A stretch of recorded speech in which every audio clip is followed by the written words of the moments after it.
So, my friends from high school, Dave and Mike, decided to start a band.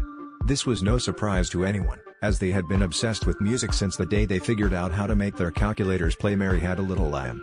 They called it the Acoustic Avocados, because, you know, hipsters.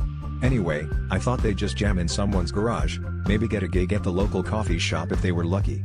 Little did I know, they were about to embark on a journey so melodious, it would redefine what it means to rock out.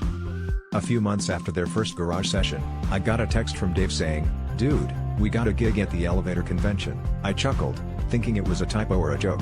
But no, it turns out they had been discovered by a talent scout who specializes in elevator music.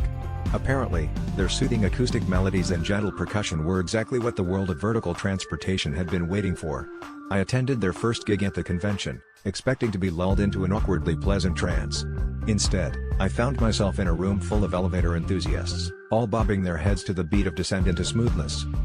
From that point on, it was a whirlwind. The Acoustic Avocados went from playing in cramped elevators to headlining the biggest elevator music world tour. They played in skyscrapers across the globe, from the Burj Khalifa to the Empire State Building, each concert featuring a journey up and down while the crowd sipped on complimentary cucumber water. Their merch table sold out of t-shirts that read "Taking You Up a Notch and Elevate Your Mood." Fans, or as they like to call themselves, lift lovers, couldn't get enough of the gentle tunes that accompanied their vertical journeys.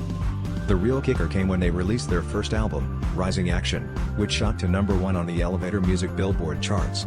Dave and Mike even received an Elevator Music Grammy, yes, that's a thing, for Best Original Composition in a Vertical Environment. As they stood on stage, accepting their award, Dave looked over at me with a grin and said, "Guess we really took our music career to new heights." And with that, they ascended to the top floor of fame with a ding.